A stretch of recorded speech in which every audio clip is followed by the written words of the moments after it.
without further ado, there it is. Booked.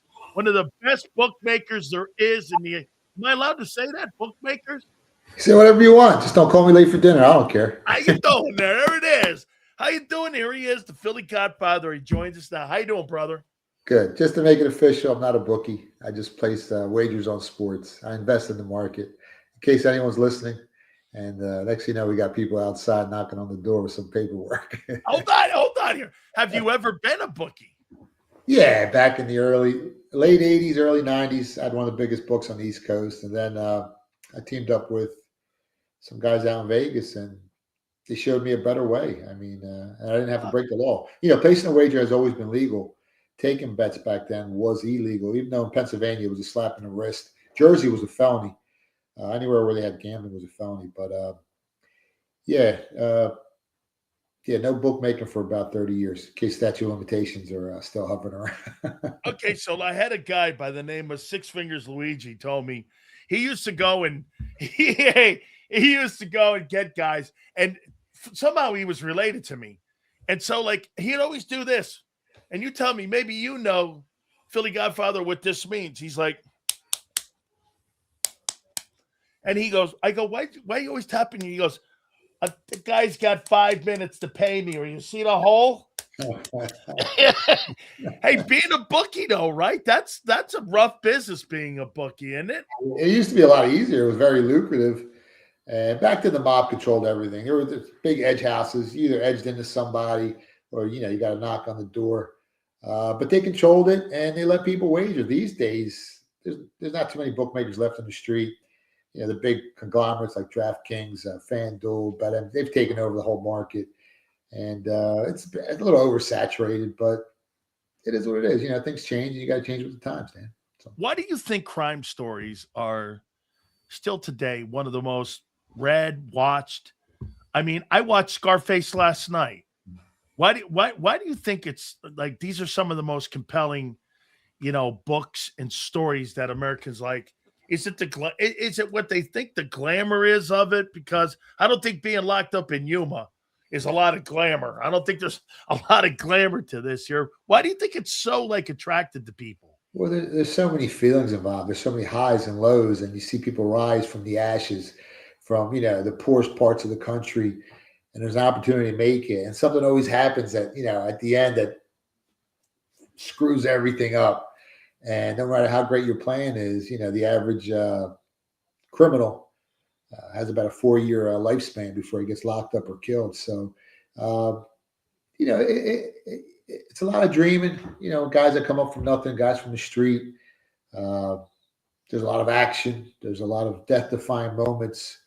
There's a lot of decisions that if you don't make the right ones, you're either locked up for life or you could be dead. Or you're in front of a jury of your peers, and you're fighting for your freedom. So there's so much emotion involved in crime, true crime. Anyway, there's always love stories in there too. There's always a good guy trying to do the bad thing to try to get ahead in life for his family, and he gets jammed up with some real bad guys, real gangsters, real thugs. And I think it's a mixture of all that stuff. You think it's more competitive today, your business, than what it's ever been? Bet on sports. There's more groups, but the markets don't let you bet where you used to bet. I used to be able to get on a phone and place a $10,000 wager with phone guy. And these days I'll be lucky if, a sportsbook gives me $500 or $1,000 on a wager. Once they label you an advantage player, a sharp bettor, or a wise guy, they got algorithms and software now that identifies if you're beating the market, if you're getting ahead of the number, if you have closing line value, if you're on the right side of the game. So they try to limit you, or they just cut you off completely when you're placing wagers. They put you on a spinner. So I'll place a wager and the bet won't go through some of these street outs. Next thing you know, it says, well, the line has changed. Do you want to keep betting it? So they do everything and anything, in their power to limit your edge when you're betting on sports. And who wants to give a guy a piece of his profits every week? That's what it comes down to. And a guy like me who's been doing this for almost 40 years, if I get into you, long term, I'm going to beat you. I might not win this week or this month, but at the end of each and every year, I'm going to turn a profit. Nobody wants to give their money away. It's a business like any other business. What's the significance of the schedule dropping when it comes, does it change the number in any way? When it comes to teams that are being picked to be favorites to win, does it, I mean, does the order, because you already know who they're going to play, does the order change at all in any way? The odds, How you see teams? the odds, not much, not really. Uh, most of the times it's cluster injuries. Yeah, if a quarterback gets injured, you'll see massive line movements there. If a couple guys on the offensive line are out, that's a big move. But the scheduling really has not much effect. It doesn't move the needle much when it comes to season win totals, when it comes to the odds to win a Super Bowl or the conference or the division. Not really, man. There's so many other things going on during the season that will affect the point spread. Where scheduling, not really. Let me bring some.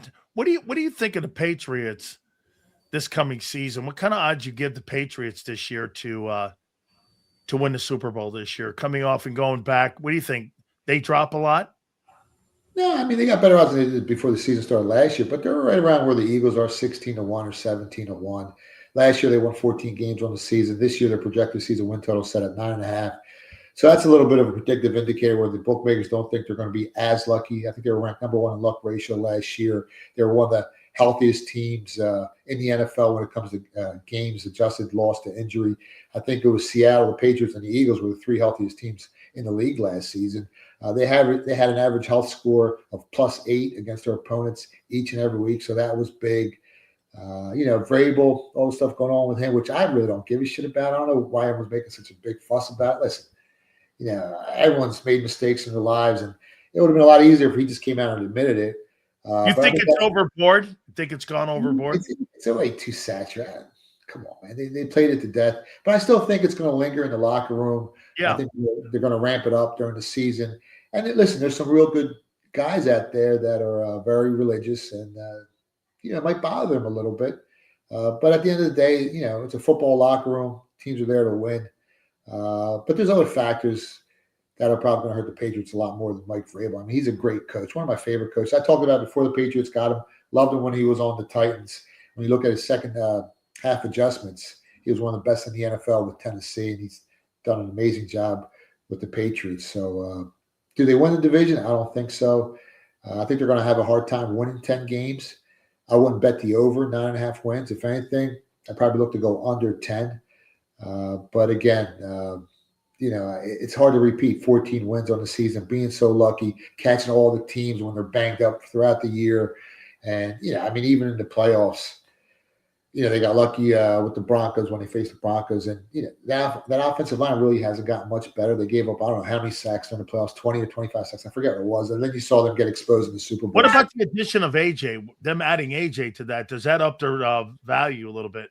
A little bit, but at the end of the day, you win these games in the trenches. You played football. It's your offensive and defensive line. And look at the Eagles when Lane Johnson is out. They go from maybe top 6 or 7 offensive line to 16th or 17th or 18th in the league if you look at their metrics when he's not playing, and they're not the same football team. And that's just one guy on the offensive line. Where A.J. Brown, how many touches is he going to get a game? He's a little bit older, new system. And you need time to throw the ball to A.J. Brown. And if your offensive line can't protect you, what good is it having A.J. Brown on the football team? A couple other teams. Kansas City, what do you make of them? 6-11 last year. You think they shoot back up there to being a perennial favorite in the AFC? Well, they are right now. They're the favorite to win their division. Wow. The favorite to have the most wins in that division this season. Wow. And, I think they're 15-1 to win the Super Bowl. They're ahead of the Eagles. So they got the 6th best odds to win the Super Bowl as of right now. I mean, you can never doubt Andy Reid, Spags. You got Mahomes, arguably, top 10 quarterback of all time. He's still got a lot of time left to maybe even go up even higher. But I think it's going to be a bounce back season for them. I think they drafted well. And, how can you bet against Mahomes, Andy Reid, and Spags? It's hard to do. Last year, they got banged up with injuries. Unless that happens again, I think they're going to have a big year this year. What about the Cowboys? Cowboys had a lot of people on defense. They got a pretty tough schedule. I mean, and how it's shaking out where you look at, they got a stretch in the first half of about 4 games. Yeah. Then in the back end, you could see them. They play the Niners. They play Seattle. They got a bunch of really good football teams. I think Dallas has made a lot of moves, though. Now, again, they've got to pay it off. But how do you see the Cowboys? Yeah, they're going to be a threat to the Eagles this year, definitely. And even the Giants and the Commanders, they're expected to win 7.5 games this season. So it's a lot tighter than it was the previous few years. The Eagles expected the season win total set at 10.5. Cowboys are right behind them at 9.5. So I think the division is up for grabs. It really depends on who can stay the healthiest in that NFC East, and it's a war of attrition. And don't sleep on the Giants, man. They got a great coach. They got a good defense. They might surprise some people. And I'm actually surprised at how high their season win total is set at 7.5 compared to last year when it was 4.5. So that's a big jump. Eagles won, 11 games last year. This year, their win total's at 10.5. So do they regress a little bit? I know they're going to be favored in 13 of the 17 games this season, but some of the point spreads are really close. It's not going to be a cakewalk like it's been over the last few years for the Eagles.